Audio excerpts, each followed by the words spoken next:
All right, hello. Thanks everybody for joining our panel to talk about the future of DeFi, or how do we make it future-proof. I'm Weso. I'm with Beefy. We're the multi-chain yield optimizer, so we actually exist on 20 different blockchains. We've been on Avalanche since pretty much the beginning, and I believe that we're one of the market leaders in the DeFi space. And so we'll talk about how we can continue to grow, how we can continue to scale, and how we can continue to onboard the next billion users. And so I'll start by going down the line. Everybody can sort of introduce themselves, talk a little bit about where you're from and why you're here. I'll start with Sirada. Sure. Hi, I'm Sirada. I help drive business development, growth, and integration with Band Protocol's Oracle solution. So a little bit about our team. So Band Protocol is a cross-chain data Oracle platform founded in 2017. And we operate, we enable like price feed and aggregated like cryptocurrency price, Forex, and commodity prices. We aggregated data from real world and APIs to smart contracts in a decentralized way by operating our own band chain infrastructure, which is dedicated to Oracle data computation and request. And it's built on Cosmos SDK. And we're compatible with all chains. We're currently supporting over 20 chains. And was secured by over 75 global network validators through our delegated proof-of-stake mechanism, and using Band Token. So Band Token is listed on over 70 exchanges globally, and we're backed by leading investors like Sequoia and Binance. Awesome. CandyCarpet. Yeah. Is this working? Yeah, I can hear you. Okay. Hey guys, so I'm part of the team that is building Hubble Exchange, and we are a decentralized perpetual futures exchange. We have been live since last August, and we have done like 150 million cumulative volume. But what we are really excited about is our V2, which is decentralized order books, and we like to call that DLOB. And we are building on a custom subnet, so the matching happens on chain and everything. So we're excited about that. Thank you. Good morning. My name is David Melnick, and I'm one of the rare folks here that is completely focused on cybersecurity. Spent my whole career there, and so I'm from LedgerWorks, or LWorks, and we are a cybersecurity company leveraging real-time security analytics to help protect DeFi gaming and institutional users. GM everyone, my name is Omer Demirel. I'm a senior partner at MC Ventures and a general partner at A Ventures Fund. So we invest in early stage startups that are active primarily in the Avalanche ecosystem.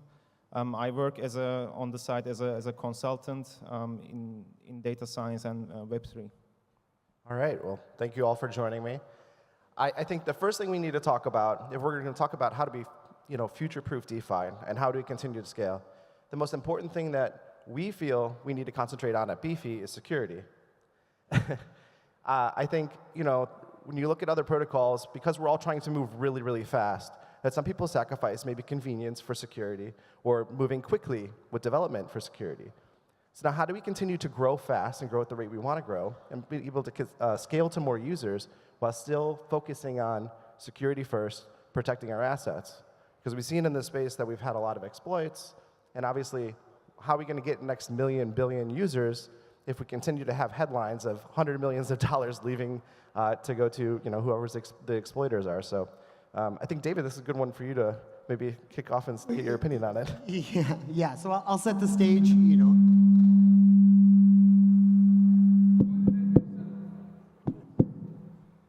I'll set the stage on this one. Having spent my whole career in cybersecurity, it may come as no surprise to you. This is how you really make a point. I've got everyone's attention now. It'll come as no surprise to many of you that cybersecurity sells to enterprise customers. And since enterprise customers aren't largely in Web3 today, cybersecurity firms, the large ones, haven't really moved over to Web3. So in effect, we've had to build our own in this community. And that combined with a couple of other factors, early adopter, limited focus on security, Most new companies, new emerging technologies focus on feature functionality, and risk management and security comes later. And the absence of a lot of regulatory drivers, as you may know, anytime regulatory drivers come, they all come with security controls. So that's kind of what sets the stage for why security really hasn't been as a capability in people's front mind. What we do have is typical to early adoption technology curves, right? We focused almost entirely on source code hardening and, in the form of smart contract audits, and that makes sense, right? Because our source code is all brand new, and so it needs to be hardened. But over time, as the source code gets harder, more resilient, that's going to evolve, and we're going to find ourselves with a whole different set of challenges. And so, like any good security strategy, when you move forward, it goes beyond hardening source code and moves into topics of continuous monitoring and how do I deal with anomaly detection, behavioral analytics, because source code hardening is necessary but not sufficient. So as we look at a life cycle of security that we need to protect ourselves, we're going to have to figure out what it means for us beyond smart contract audits and dealing at the end of the day with the real problem, which is as our code gets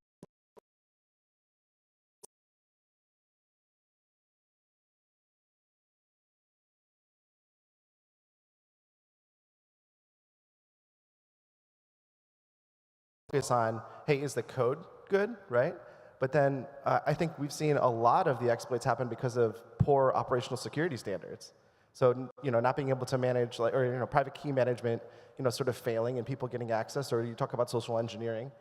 So I think that's like a mutually important thing that, a lot of protocols sort of need to focus on is, hey, yeah, that's great. We need to write really clean, really good code, get it audited, and make sure it has multiplies checked on it. But, maintaining really good operational security standards with you and your team is also mutually important, right? I can add more to that in security. So last year was one of the, according to Chainalysis, was one of the biggest year in crypto hacking history, with billions stolen, and over 400 millions were coming from Oracle exploits alone. So, and we have seen Oracle exploits in terms of price manipulation and token price manipulation of low liquidity tokens. And with some of the biggest hacks, so Mango Markets, Inverse DAO, Bonk DAO, those one got taken, leveraged off because of the low liquidity of those tokens on DeFi protocol. And that's a threat to DeFi security, right? So how BAN protocol helps add this extra layer of security for DeFi protocols is that, so BAN standard data set, so we only qualify symbols with high enough liquidity to help reduce risk of tokens getting manipulated. And we also have 24/7 monitoring services for our partners to help support them in terms of if there are any spike in price or sudden price manipulation threat to DeFi protocols, and we work as partners with DeFi protocols as well. And as you also mentioned a point on scalability, right? So how we deliver that is that, as I mentioned earlier, we operate our own BAN chain based on Cosmos SDK. So we help with BAN chain that are designed to compute data, Oracle, and computation specifically. So we help to avoid network congestion fee for DeFi protocols, do all the heavy lifting works, and then help reduce operating costs for DeFi protocols and also increase their security. Yeah, tooling is super important. So, I mean, if you want to continue to scale and continue to grow, you have to have the proper tooling in place, and Oracle's is definitely one of those things that is a core DeFi need, right? You can only, perpetuals exchanges, right? How important is Oracle's? You talk lending protocols, and even more intricate products, new innovative products, if you have option solutions. If we want more of that to be delivered on chain, you need to have great Oracles.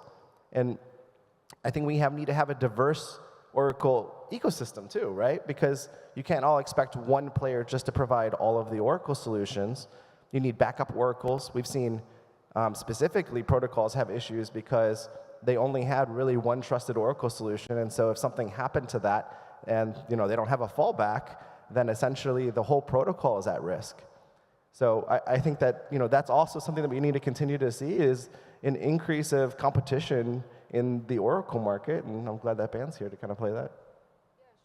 Yeah, you added the point of like reducing the reliance on a single point of failure from a centralized Oracle and from a single data source as well. So that's a threat to DeFi protocols as well. As like BAN protocol, like we aggregate data from multiple sources in a decentralized way throughout like validators in the network. So that helps increase security for DeFi protocols in general by reducing the chance of reliance on a single point of failure from a centralized Oracle, as you mentioned, and using diversified sources of data sources. Yeah, I think also when we talk about like the rest of the tooling, so oracles are super important, but really having strong RPC services, because what we've seen is like networks get really, really congested, and if there's a limited amount of like really reliable RPs, then it basically shuts down the entire network, which is, I mean, no, if it's unusable, then why are people going to use the network? So I think we should talk about that for a second. Like, what other infrastructure needs are going to be there? And maybe, Omer, you have something to add in order for us to really sort of gain momentum and be able to handle, the throughput that we're going to see when we have millions and billions of users. Right. So I mean, I think maybe that could be a bit of a contrary opinion, but I think like having like stages, like permissioned, let's say, blockchains, where people can really go in and use it as their like test stage, so to say, where they can invite people to try out and then become more permissionless as time goes on, so that they first take care of the security of their customers. I think that could be an interesting approach, and there we would see, for example, Avalanche subnets, like all these application-specific chains maybe popping up as we move along, as we move forward. And there, obviously, the design decisions would have a huge impact on the user experience, but also security. So on that, you mentioned permissioned like blockchains, right? Which is like sort of counter to, I think, what all of us, well, not all of us, what a lot of people feel in decentralized finance, where it's kind of like, hey, we want everybody to be involved. But when you make things permissioned, essentially, are you saying that it's like a fully KYC blockchain? It could be, but it doesn't have to be. So what I mean is that, so if we want to onboard like hundreds of millions of new users, public blockchain, most of them still feels like insecure, right? You go in, you don't know what to do. You can get rug pulled all the time. So you need to kind of like a hand-holding to get there. So as a kind of like intermediary step, we could think of like permissioned sets of validators that go validate a blockchain as a temporary solution as we onboard more users, as we test, let's say, other virtual machines that actually could have a better purpose fit for DeFi, and then we can move forward. I really love all the public blockchains, and I think it's a great environment to really go test new financial primitives, but it's also really crazy environment, right? And I mean, if we survive, if we survived so far, then we're, I guess, lucky. If we had experienced some, DeFi hacks, or if we lost some funds, that's probably why we haven't maybe taken care of like the first initial steps of how to, go to a safe future while taking like the necessary steps in between. Yeah, so I mean, I see, you have a good point about like, maybe we can make it more secure or easier to use if we have like some sort of a permission blockchain. I also think about like on the scalability set, it seems that like when there's a lot of activity on one of the public blockchains, it seems to really clog up the networks. And this not like just one of them. Like every single blockchain, I think we just saw on the Arbitrum, like did their airdrop and the whole network was unusable for like 2-3 hours or something like that. So it'll be interesting to see if, obviously every network's going to probably maybe play a role, but if now specifically like protocol subnets or something like that, where you can move really high volume products to their own specific blockchain, and that'll like clean up the network usage on the public blockchain, or even like the main like layer 1 or whatever blockchain that exists on. But I'd just love to bring up a separate point, that because we're kind of talking about shifting directions or new tech, and at the core, we're just in a super immature space. So some of the things that you expect if you've come out of enterprise IT, just don't exist here, right? From a resiliency, from a fault tolerance.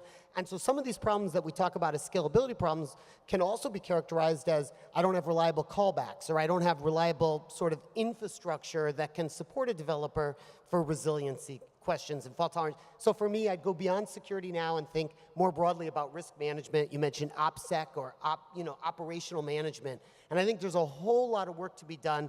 You've talked about, stability around oracles, for example, and stability around oracles means not just is it the information up to date, is it, is it resilient, is it, am I going to get my callback if the transaction doesn't operate in real time?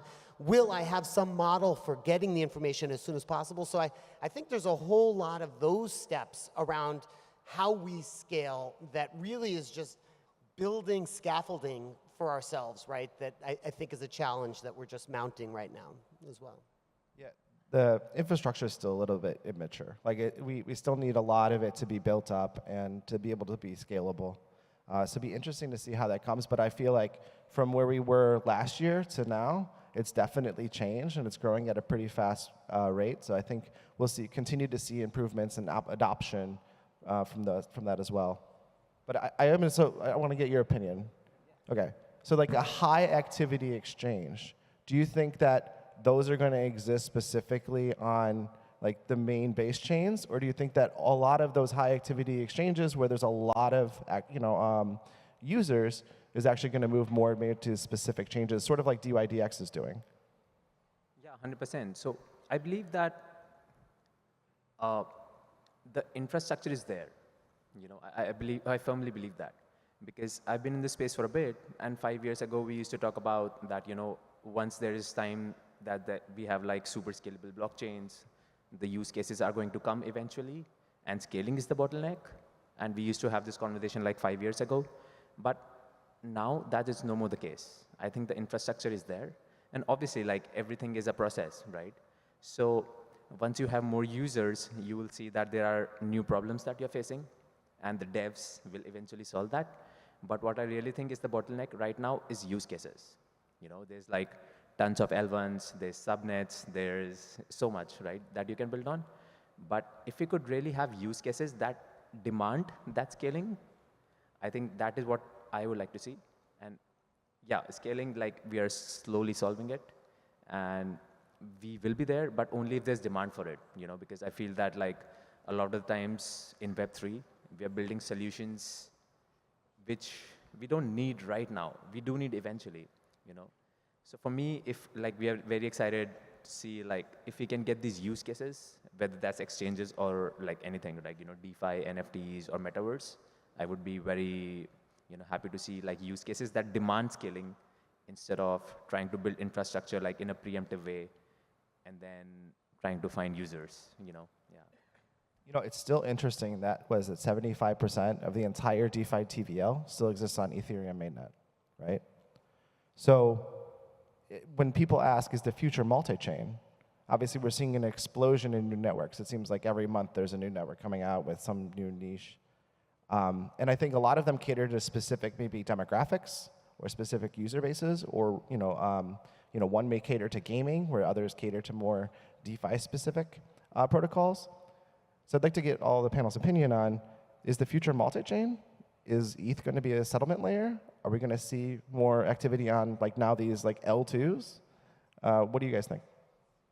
I can add on that. So I would touch on 2 points that both of you mentioned.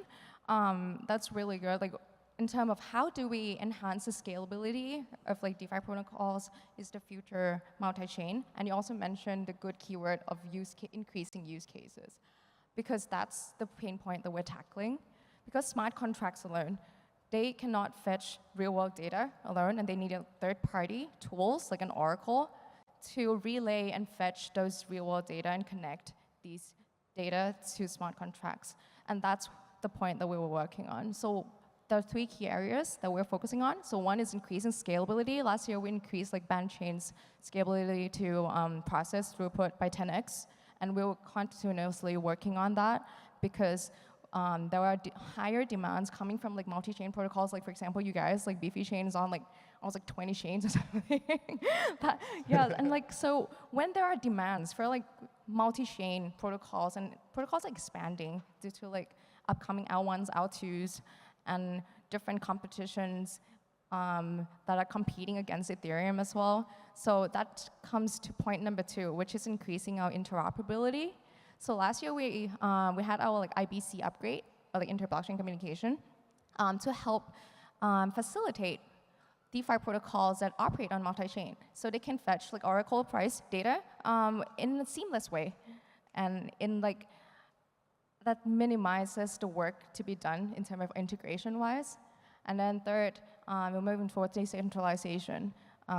Yes, not only that the future, we believe that it's supporting multi-chain protocol interoperability, but also decentralization that we're working on with onboarding more validators and node operators in our network to help secure and support DeFi in a decentralized way. And we're promoting more security through decentralization as well to delegated like proof of stake mechanism and enhancing our network. Yeah, you know, on the multi-chain question, and this is purely anecdotal, I don't know how many of you were at Consensus last week and are on ridiculous travel schedules. Show of hands who was in Austin last week.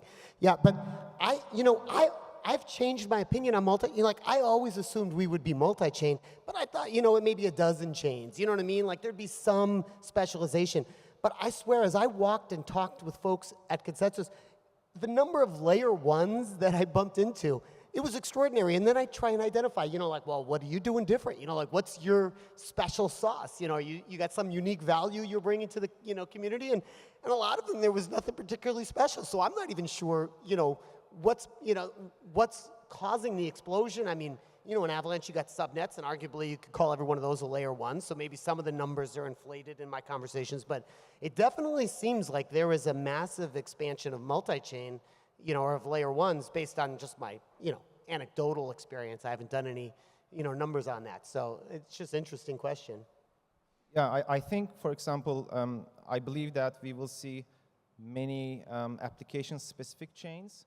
And those will be basically, it makes sense, right? Because blockchain is a technology. So every company, every project may want to have it in their technology stack. So it makes sense for a company, for a DeFi project, for instance, to have its own chain and have maybe liquidity augmented on that chain, while the settlement could be on Ethereum, on Avalanche, and so on. But the user experience would be much better actually on the app-specific chain. So in my case, what I see is that there are a lot of L1s and so on, and some will succeed, some will not.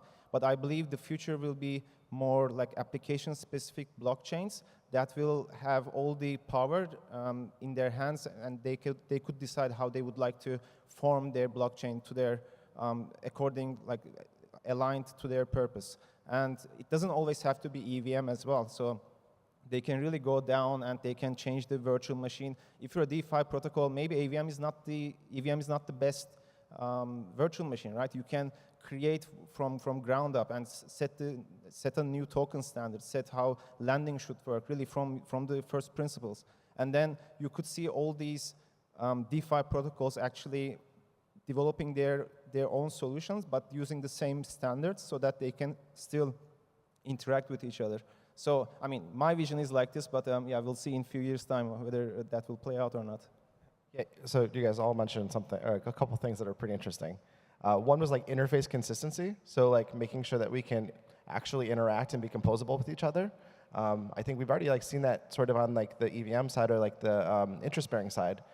There's ERC 4626, which is a standard for interest-bearing tokens, but it makes it so that anybody who wants to build on any sort of interest-bearing asset has the same interface standard and makes it a lot easier to build things quickly.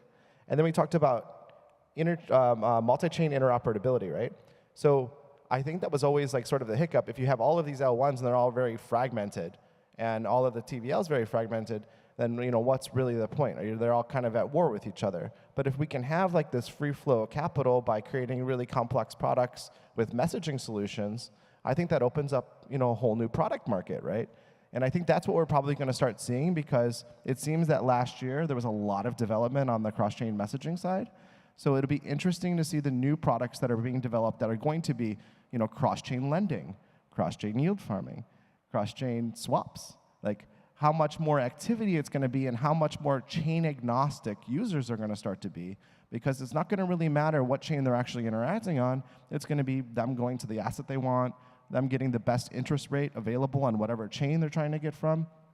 So I think that's probably going to be something interesting that we're going to see coming up in the future. And I think the advancement of the underlying messaging technology is going to lead to a lot of really cool products. I do want to talk about we've seen now, I think, a flight of people from traditional centralized exchanges to DeFi products, especially with like the collapse of a lot of centralized entities, right? They're opaque. People love DeFi transparency. They can see the code. They can know all the funds are there. So we saw that already, I think, in lending. We're seeing people coming over. They're using Aave. That the lending markets are kind of exploding. We're also, most recently, perpetual market has basically moved off-chain, and more perpetual protocols are being developed and used on-chain. So what is the next financial primitive you think will be moved maybe from centralized exchanges on-chain, and maybe we just don't have the tooling yet, but it'll be the next giant market to become decentralized? Yeah, I could take that. So I still feel that we have a long way to go for derivatives. I don't think we are done with perps because, once we started, when DeFi space started, then projects like 0x, they were like bullish on order books. But then eventually projects like Uniswap and Curve came along, and then we realized that AMMs is the killer use case of DeFi. But now that AMMs are sufficiently mature, we are seeing that high frequency traders and institutions want to still trade on order books, right? So I believe that that is the next step that we'll see. Yes, we have AMMs, but it works for retail. It doesn't work at scale. It doesn't work for institutions or high frequency traders. So I think the next thing that we'll see is having decentralized order books. It's a long ways to go. But also other than that, yes, we are seeing perps on chain, but also I feel like it's more siloed. DYDX had its own ecosystem on Starkware, and things are building. But DeFi's killer use case was actually composability. So if you could have perps that are super composable, you could tokenize your positions or build leverage tokens on top of perpetual positions. I think that is the point that I'm still very excited about, because we do see perps, but not the use cases that DeFi brings along. I think I'm very excited about that. So you could do if you can start treating perps as a money Lego, just like how you treated MakerDAO, Uniswap, Curve, or anything else as a money Lego, I think we're yet to see that. So for me, yes, I think there's still a lot of maturity that is required in derivatives before we move to the next thing. Yeah, that sounds very interesting. I think that there is going to be definitely a market of people building more complex derivative products based upon perps. I also think options, seems like options would be, this is the user base who would love to trade options, and we just don't have the infrastructure there in order to accommodate it, especially because in options you need really thick markets, you need to be able to trade between them, you need a lot of different end times. So I don't think we're there yet, but I think we've seen a lot of solutions sort of trying to get that market, or at least that first lead into the options trading. But yeah, I think that perpetuals definitely has a long way to go as well. Yeah, just one more thought. So even though there are few protocols who are trying to do options on chain, I just think it's a harder problem to solve, because price of an option, it's always not based on a curve. It's based on a lot of things, implied volatility, and this and that. So for that reason, it's hard to have a mathematical model based on which you can trade options. And that's why I think that options are hard, but I would really love to see them on chain. I've seen some tooling being developed though, where you can do more complex mathematical calculations. You don't have to rely on it in Solidity, but with still having it be trustless and being able to use ZK technology in order to basically send that information. So I wonder if those are where the advancements are, because anything that's really complex math, you really can't do on chain. It's just too expensive.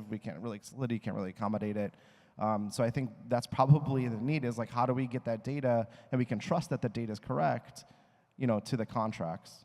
So that's definitely the infrastructure that's needed in order to accommodate a lot of that thing. All right, we got, go ahead, sorry. Yeah, I can add to both of your points. You both touch on good points. So yes, I think the DeFi use case in terms of infrastructure enabler, yes, we have seen more use case earlier in terms of the DeFi primitives in the lending and money markets, lending borrowing use case. And in terms of how Oracle enabled that was they use Oracle to calculate asset price, collateral and liquidation points on chain. So we could enable that seamlessly, that's fine. And we have seen growing derivatives, perpetual, and using Oracle computation to calculate funding rate. So that's up and coming. And I do agree that on-chain options are something that could be potential growth because you see the discrepancy of the volume and liquidity of the trading on centralized exchanges of on-chain options and derivatives. There is discrepancy between the TradFi, the volume on the centralized exchange, and the lower amount on-chain. So this discrepancy is something that doesn't make sense. And it will eventually move on-chain, but yes, there are barriers to infrastructure. So there are few that, I talk to people in the ecosystem, and okay, some of the barriers to on-chain derivatives and options are as you mentioned, option pricing, how to calculate Black-Scholes-Merton model, option pricing in terms of strike price, that implied volatility in terms of calculating option premium. It's still in the early stage. And to get that mathematical model right, to enable users and protocols to do a fully 100% hedged positions using tools like options on chain, it's still too early for that. I'd be curious to get your opinion on this from an Oracle's perspective, because one of the things my infrastructure does is we're about processing rules at scale, in near real time, and assuming for the moment we're on chains where I'm not having to deal with probabilistic finality and I've got reasonably quick finality, so that I can bring that data off chain, execute complex conditional logic and computation against it, and then push it back on chain, potentially for consumption by an Oracle or a smart contract ultimately. Is that the world? Is there some hybrid world where we're taking computational resources off chain, having that back and forth moving in, and again, this is maybe about maturing our environments so that we can do more complex. I'm just talking out loud. The use case for all of my 50,000 rules at scale is all about security and risk management, but I see that kind of computational gap maybe as something, I don't know. Yeah, I think when they talk to option traders, I think they prefer liquidity to do the fully hedged positions, and that's why traders are still doing option tradings on centralized exchanges, and the key infrastructure is how do we bring those traders from centralized exchanges to on-chain so they can do fully hedged positions, because at the moment, yes, you're right, the infrastructure, the computation, there's still limitations that are stopping traders to do what they can on centralized exchange, and that's why the liquidity is still there. So yes, I have been talking to some option protocols, and those are some of the key barriers that we're all trying to figure out, and we hope that we can push the industry forward with the enhanced infrastructure that we can help enable to expand use cases in DeFi. Yeah, the off-chain computation layer is definitely being worked on. I think the problem is how do we make it decentralized? How do we trust the data? But I've seen a few different from the rounds at the different conventions, people working on machine learning. So essentially using machine learning models to do a lot of off-chain calculations and then sending that specific data to the contracts. And then right now it's saying, okay, we have this built, but how do we continue to make it trustless and how do we decentralize it? And that's where it becomes a little bit more complex. Once you go off chain, all that trust stuff of having reviewed your underlying source goes away. I'm with you. Right, but so I do feel that we're going to have some of that capability coming up, which would be able to unlock, I think, a lot of really cool, primitive protocols, really novel ideas, as we see that capability start to come to, being able to interact with on-chain contracts. All right, well, I'm sure we could talk for another 45 minutes, but we're out of time. So I just wanted to thank everybody for coming and chatting with us today about future-proofing DeFi, and look forward to chatting with you guys again sometime soon. Thank you. Thank you. Thank you.